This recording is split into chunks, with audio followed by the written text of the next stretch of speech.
Salam Bapak Ibu para sedherek ingkang kinasih. Kula Pendeta Nur Bagus Adjiyatmika saking GKJ Boyolali nyarengi panjenengan sedaya wonten ing renungan saben winedar dinten Senin 30 Juni 2020 ingkang dipun serat dening Ibu Pendeta Wuri Ajeng Septaningrum. Kanthi irah-irahan sampun ngantos sengit dhateng sederek. Kapetik saking serat setunggal Yohanan bab kalih ayatipun 9 ingkang mekaten suraosipun.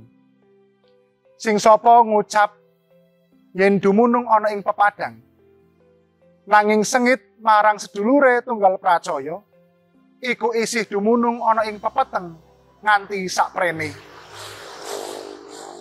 Bapak Ibu para sedherek ingkang kinasih, wonten ing pendadaran sadèrèngipun Bujana Suci satunggaling tiyang pitados nelakaken mekaten. Kula mboten badhe nderek bujana bilih kedah pinanggih kalian tanggi kula ingkang naminipun Pak X menika. Awit tiyang menika sampun natoni manah kula lan grayat kula. Bab menika tentu lepat.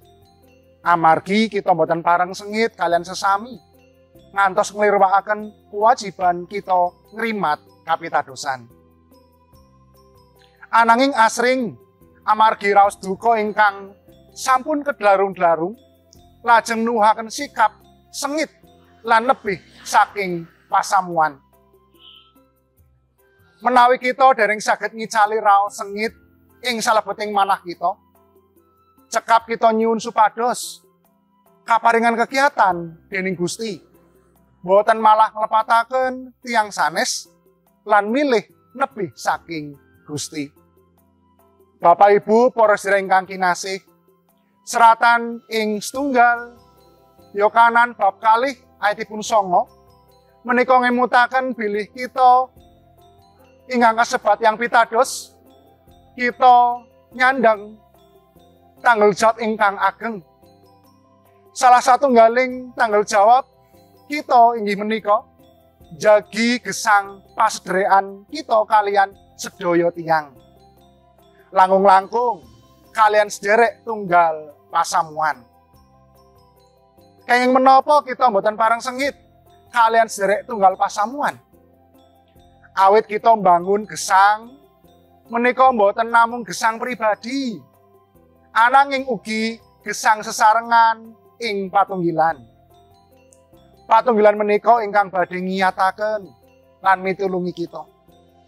Patunggilan menika ingkang badhe dados bukti bilih gesanging tiyang pitados menika kebak katresnan.